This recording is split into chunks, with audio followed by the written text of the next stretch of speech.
Ambiguidades e traduções errôneas da Bíblia. Publicado por Estudos Bíblicos para Crescimento em Deus. Muitas palavras hebraicas e gregas podem ser traduzidas para o inglês, ou qualquer outro idioma, de várias maneiras. Em cada caso, os tradutores devem escolher a tradução mais adequada ao contexto. Nem sempre há consenso. Às vezes, doutrinas importantes são abordadas, incluindo questões como o destino final dos descrentes, a doutrina da Trindade, o método do batismo e a pena de morte.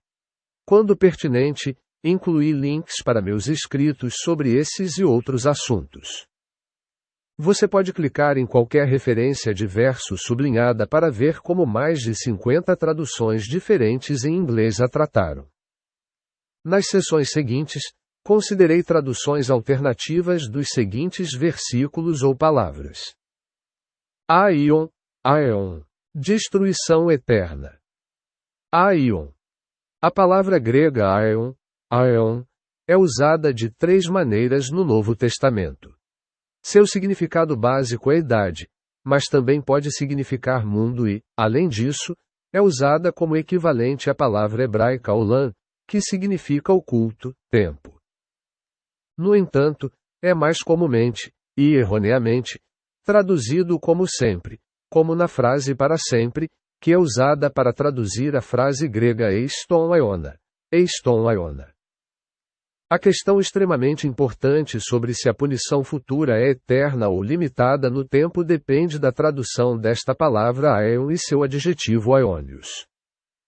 Abordei essa questão em detalhes em Aeon e Olam e outros escritos relacionados.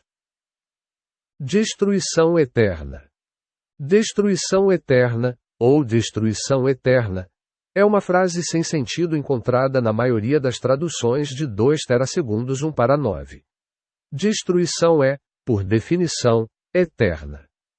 Na ESV, o versículo completo é: eles sofrerão o castigo da destruição eterna, longe da presença do Senhor e da glória do seu poder.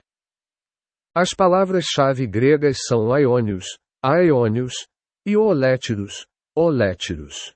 Se traduzirmos essas palavras como perpétua e perdição, perdição, como faz a Bíblia de Genebra, obtemos um versículo que faz sentido. Eles sofrerão o castigo da perdição eterna, longe da presença do Senhor. Isso, é claro, corrobora a visão de punição limitada em oposição à eternidade de tormento no inferno. Para uma explicação completa, consulte Olétiros. Eretz e G. A palavra hebraica eretz e a palavra grega G, de onde vem geografia e geologia, são ambíguas. Ambas podem ser traduzidas por terra ou terreno. Por exemplo, Gênesis 1:1. No princípio criou Deus os céus e a terra, Eretz. GN 2:10 da manhã. Toda a terra, Eretz, de Avilá. Mateus 5:18 da manhã. Porque em verdade vos digo que, até que o céu e a terra, passem. Mateus 2:20 da manhã.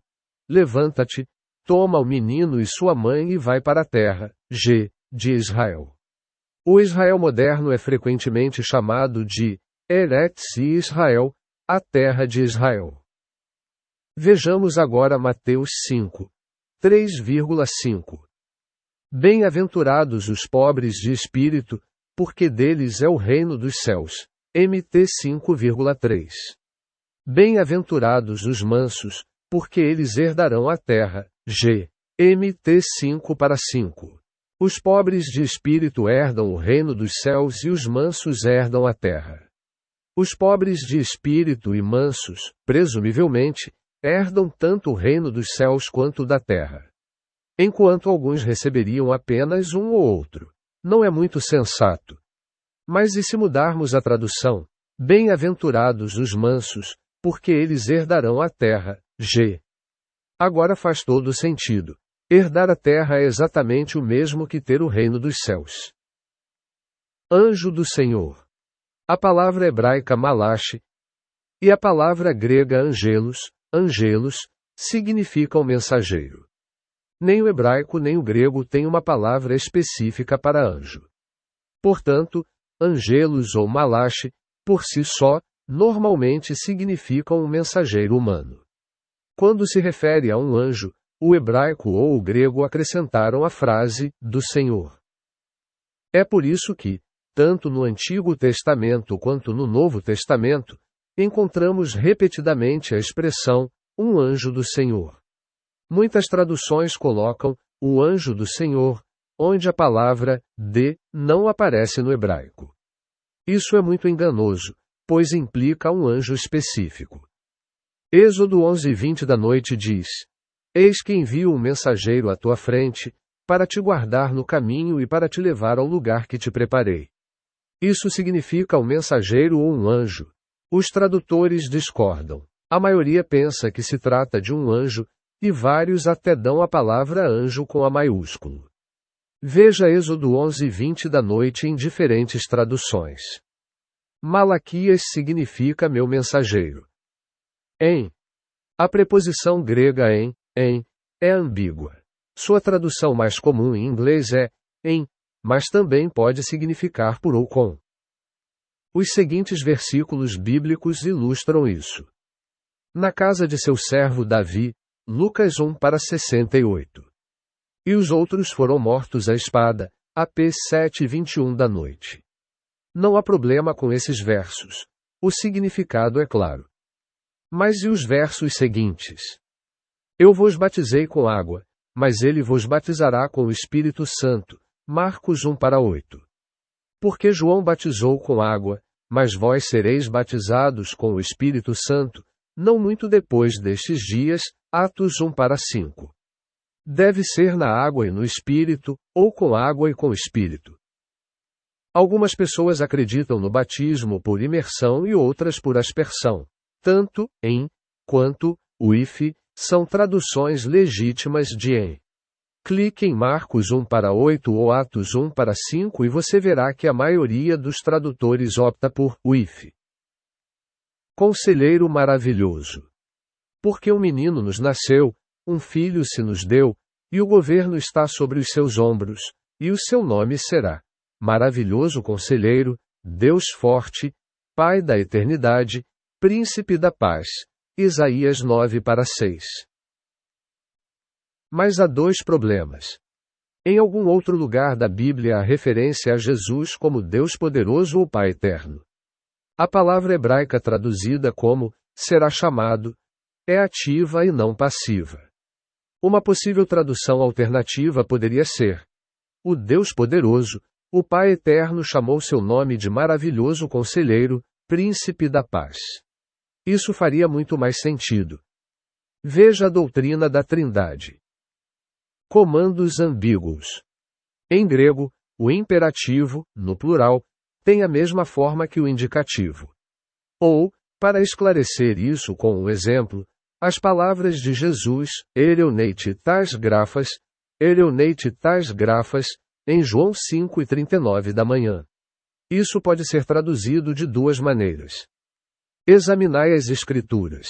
Você examina as Escrituras. A primeira soa como uma instrução, dizendo aos seus ouvintes, os fariseus, que deveriam examinar as Escrituras. A segunda seria uma simples declaração de fato. Os fariseus, de fato, examinaram as Escrituras.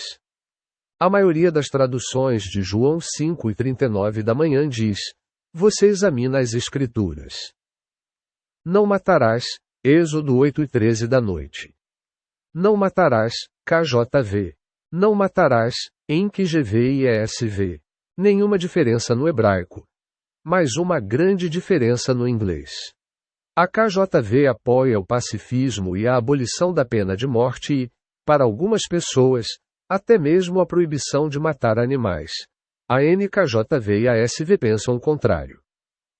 Veja, não matarás. Estauros cruz ou estaca. A palavra grega estauros, é traduzida como cruz em quase todas as traduções da Bíblia em inglês. Originalmente, significava estaca ou poste.